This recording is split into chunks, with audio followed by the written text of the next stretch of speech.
नमस्कार दोस्तों, कैसे हैं आप सब। सबसे पहले तो आपका स्वागत है आपके अपने चैनल करिश्मा एकेडमी में, जहां हम बात करते हैं हिंदी व्याकरण के बारे में, हिंदी भाषा के बारे में। तो गाइज, आज का हमारा विषय है विराम चिन्ह। ठीक है, आज हम बात करेंगे विराम चिन्हों के बारे में। जिन्होंने मेरी लास्ट वीडियो नहीं देखी है, हमने कुछ विराम चिन्हों के बारे में उसमें बात कर ली थी, तो आप मेरी पिछली वीडियो देख सकते हैं। तो विराम चिन्ह किसे कहते हैं, ठीक है, कुछ महत्वपूर्ण विराम चिन्हों के बारे में हम बात करेंगे। वीडियो शुरू करने से पहले जिन्होंने मेरे चैनल को सब्सक्राइब नहीं किया वो प्लीज सब्सक्राइब कर दे। तो शुरू करते हैं अपनी आज की वीडियो। हमने इंपॉर्टेंट थे पूर्ण विराम, अल्प विराम, अर्ध विराम, प्रश्नवाचक विराम चिन्ह, योजक विराम चिन्ह, लाघव चिन्ह, विस्मयादिक विराम चिन्ह, अवतरण चिन्ह या उद्धरण चिन्ह, इनके बारे में हमने बात की थी। तो आज हम बात करेंगे इन विराम चिन्हों के बारे में। जैसे लोप चिन्ह क्या होता है, विवरण चिन्ह, दीर्घ उच्चारण चिन्ह, तुल्यता सूचक चिन्ह, निर्देशक चिन्ह, कोष्ठक चिन्ह, हंस पद या त्रुटि बोधक चिन्ह, वैकल्पिक चिन्ह और समाप्ति सूचक चिन्ह। ठीक है, सबसे पहले हम बात करते हैं लोप चिन्ह क्या होता है। ठीक है, हम लोप चिन्ह का यूज कहाँ करते हैं। देखो, जब किसी वाक्य का कुछ अंश छोड़ दिया जाता है, ठीक है, वहां लोप चिन्ह का, लोप मैंने क्या होता है, गुम हो जाना, ठीक है, लोप चिन्ह का प्रयोग होता है। ठीक है, मैंने एग्जाम्पल लिखा है ऐसे, जैसे मैं तो परिणाम भोग ही रहा हूं कहीं आप, ठीक है, आगे मतलब ये निशान लगा दिया तो आप समझ जाओगे वो क्या कहना चाह रहा है। ठीक है, मैं तो परिणाम भोग ही रहा हूं कहीं आप भी न, कहीं आपको भी न भोगना पड़े।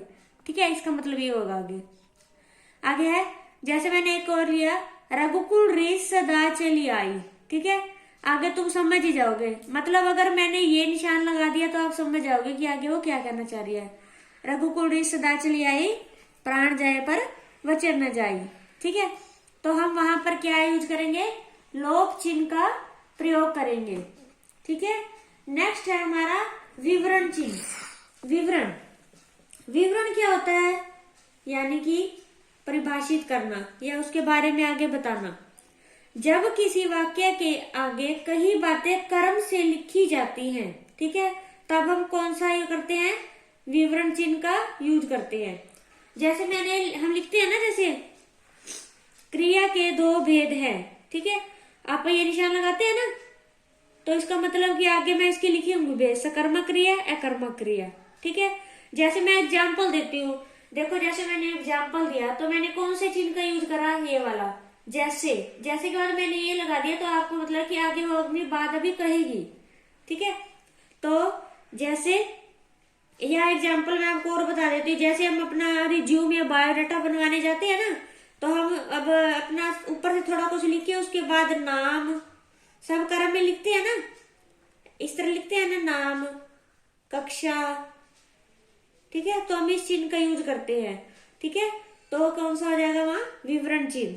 ठीक है, आगे हम बात करते हैं दीर्घ उच्चारण चिन्ह के बारे में। आगे है हमारा दीर्घ विराम चिन्ह। ठीक है, ये निशान कैसे होता है, ऐसे लग जाता है इसका। ठीक है, क्या कब लगता है ये, किसी अक्षर या किसी वर्ण या अक्षर के बहुत लंबे उच्चारण के लिए इस चिन्ह का प्रयोग होता है। ठीक है, जैसे मैं बोलूं हे राम, ठीक है, हम पहला अक्षर लिख के तो बाद में हम क्या लगा देंगे, एस एस एस लगा दो तो हम समझ जाएंगे। ठीक है, ओम, ठीक है, आ, ठीक है, इस तरह से। तो ये कौन सा हो जाएगा हमारा, दीर्घ विराम चिन्ह। ठीक है, कुछ नहीं है इन विराम चिन्हों में, बहुत इजी है। आगे हमारा तुल्यता सूचक विराम चिन्ह। ठीक है, ये क्या होता है, इस तरह का निशान होता है, इक्वल टू जिसे बोलते हैं, किस लिए होता है, तुल्यता, पता भी चल रहा है, तुल्य क्या होता है, सम्मान। ठीक है, सम्मान दिखाने के लिए, समता या बराबरी। ठीक है, यानी कि वो एक बराबर है, समता या बराबरी दिखाने के लिए इस चिन्ह का प्रयोग किया जाता है। ठीक है, जैसे मैंने लिया हवा, पवन, इन दोनों के बीच में मैंने लगा दिया। ठीक है, शिक्षित, शिक्षित क्या होता है? पढ़ा लिखा, तो मैंने ये चिन्ह लगा दिया। 1 रुपया मतलब 100 पैसा। ठीक है, तो ऐसे में कौन सा चिन्ह होगा? तो आगे हम बात करते हैं निर्देशक चिन्ह की। ठीक है, निर्देशक चिन्ह जैसे हम मैथ में माइनस का निशान लगाते हैं, इस तरह से लगाया जाता है। ठीक है, 2 शब्दों, वाक्यांशों अथवा वाक्य के बीच में प्रयोग होता है। ठीक है, उसे निर्देशक चिन्ह बोलते हैं। देखो जैसे मैंने यहाँ यूज किया, आंगन में ज्योत्सना चांदनी छिटकी हुई थी। ठीक है, कितना इजी है ना। निर्देशक मतलब कि इशारा करने के लिए, निर्देश करने के लिए। ठीक है, आगे है हमारा कोष्टक विराम चिन्ह। ठीक है, ये 3 तरह के होते हैं, एक ये वाला, एक इस तरह से और एक इस तरह से। ठीक है, ये सर्पाकार का है। देखो क्या है, वाक्यों या वाक्यांशों को ये घेरने का काम करते हैं, यानी कि हमें कोई बात ये कहनी होती है, इसमें बंद कर देते हैं उसे, जिनका मुख्य वाक्य से संबंध नहीं होता, लेकिन भाव के स्पष्टीकरण के लिए ये वाक्य आवश्यक है। ठीक है, जैसे मैंने किसका लिखा, ठीक है, ये वाली है जो राम हंसते हुए। ठीक है, हमने इसको हंसते हुए को बंद कर दिया, वैसे इसका कोई इतना मतलब नहीं है, ये ना भी लिखेगा तो चलेगा। राम हंसते हुए ने कहा आप जाइए। ठीक है, आगे जैसे मैंने एक और एग्जाम्पल लिखा इसका, जिसे हम ब्रैकेट बोलते हैं ना, इन्हें बोलते हैं ना, ब्रैकेट होती है 3 तरह से। ठीक है, जैसे यहाँ लिखा मैंने आर्द्रपन, आर्द्रभाव। ठीक है, इन दोनों का मतलब क्या है? एक ही होता है, गीलापन। ठीक है, तो ठीक है, यह कोष्टक चिन्ह का यूज होता है। ठीक है, इतने चिन्ह का कम ही यूज होता है। आगे हम बात करते हैं हंस पद या त्रुटि बोधक विराम चिन्ह। ठीक है, देखो त्रुटि बोधक इसे पता चल रहा है, त्रुटि क्या होता है? गलती हमारी, बोधक होता है ज्ञान कराने वाली। ठीक है, त्रुटि बोधक विराम चिन्ह, और हम इसे क्या बोलते हैं? विस्मरण चिन्ह भी बोलते हैं। क्या बोला जाता है इसे? विस्मरण चिन्ह भी बोला जाता है। जब हम लिखते वक्त कुछ भूल जाते हैं, ठीक है, यानी कि जब हम कुछ वाक्य लिख रहे हैं तो उसमें कुछ लिखना भूल गए हैं, तो उसे अपनी गलती को सुधारने के लिए हम इस चिन्ह का प्रयोग करते हैं, इस चिन्ह का। ठीक है, ध्यान रखना, अक्सर क्लास में टीचर यूज करती है इनका। जैसे बच्चे की जब नोटबुक चेक करते हैं ना, तो बच्चा कभी छोटा बच्चे होते हैं ना, 3rd, 2nd, 5th वाले जैसे भी होते हैं, तो वो गलती कर जाते हैं, तो टीचर कभी कभी क्या करती है, वो इस मतलब कि ये वाला निशान, मतलब कि इस चिन्ह का यूज करती है सबसे ज्यादा, कि यहाँ पर बच्चा भूल चुका है तो निशान लगा देती है, यहाँ पर बच्चा भूल चुका है तो वो लिख दो। देखो जैसे मैंने एग्जाम्पल लिया है, वह कल जाएगा। ठीक है, वह कल कहाँ जाएगा ये तो नहीं पता। ठीक है, तो यहाँ पे निशान लगा दो तो पता लग जाएगा कि यहाँ पर कुछ रह गया है, कहीं भी जा सकता है, जयपुर, ठीक है, दिल्ली, कुछ भी लिख दो। मैंने खाया, क्या खाया मैंने, ठीक है, कुछ रह गया यहाँ पे, यानी अब मैं गलती सुधार देती हूँ। ठीक है, यहाँ पर रह गया था तो मैंने ये निशान लगा के इसमें क्या लिख दिया? खाना। मैंने खाना खाया, मतलब कि यहाँ पर आएगा खाना, मैंने खाना खाया। ठीक है, तो कौन सा निशान, मतलब कि कौन सा विराम चिन्ह हो जाएगा? त्रुटि बोधक विराम चिन्ह का प्रयोग होगा यहाँ पर। ठीक है, आगे हम बात करते हैं पाद बिंदु विराम चिन्ह की। ठीक है, ये कब यूज होता है? ज्यादातर अरबी फारसी, जो मतलब कि हाँ, अरबी फारसी उर्दू आदि भाषाओं के शब्द होते हैं ना, उनके उच्चारण, ठीक है, उनके उच्चारण में यूज होता है। जैसे मैंने देखो जमीन, आप देखना कभी भी ये वाले अरबी और फारसी भाषाओं के जो शब्द होंगे, हमेशा ज्यादातर उसमें नीचे बिंदी लगी होगी, जमीन, ठीक है, जमानत, गजल, खिदमत।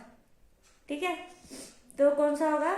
इसे हम बोलते हैं पाद बिंदु विराम चिन्ह। ठीक है, आगे 2 और हैं छोटे छोटे, हम उसके बारे में बात कर लेते हैं। तो आगे है हमारा समाप्ति सूचक विराम चिन्ह। ठीक है, समाप्ति, देखो नाम से ये पता चल रहा है, यानी कि समाप्त होना, खत्म हो जाना। ठीक है, इस चिन्ह का प्रयोग डब्बे डब्बे डब्बे, ठीक है, इस तरह के बनते हैं। इस चिन्ह का प्रयोग अधिकतर लेख, ठीक है, या पुस्तक ठीक है, पुस्तिका के अंत में करते हैं, यानी कि जब पुस्तक लिखते या ज्यादातर कौन करता है, राइटर यूज करते हैं इस चिन्ह का प्रयोग। ठीक है, जैसे कि उसने पूरी पुस्तिका लिख दी, ठीक है, तो उसके लास्ट में वो इस तरह का निशान बना देगा, तो मतलब इसका क्या हो जाएगा कि मतलब कि पुस्तिका खत्म हो चुकी है, अंत हो चुकी है, उसमें और कुछ नहीं लिखना। ठीक है, जैसे कि हमारा आज विराम चिन्ह खत्म।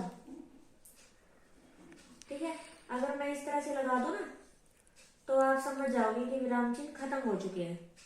ठीक है, तो विराम चिन्ह। एक बात और देखो, जितने भी मैंने आपको विराम चिन्ह करवाए हैं, जितने भी मैंने विराम चिन्ह कराए हैं, आप ध्यान रखना, आपका फोन होगा ना, फोन आपका जो फोन है उसमें ये सभी विराम चिन्ह है जो आप यूज भी करते हैं डेली। ठीक है, तो ये थे हमारे कुछ महत्वपूर्ण विराम चिन्ह। तो ये थे हमारे विराम चिन्ह। ठीक है, आप मेरी वीडियो को पूरा देखो, लाइक करो, कमेंट करो, और मेरी वीडियो अच्छी लगती है तो आगे ज्यादा से ज्यादा शेयर करो, ताकि आगे भी औरों को भी, दूसरों को भी नॉलेज मिल सके। और ये बहुत महत्वपूर्ण विराम चिन्ह है जो हर कॉम्पिटिटिव एग्जाम में आते हैं। ठीक है, तो कल फिर मिलते हैं आपसे एक नई वीडियो के साथ। तब तक के लिए आदाब, सत श्री अकाल, बाय बाय, टाटा।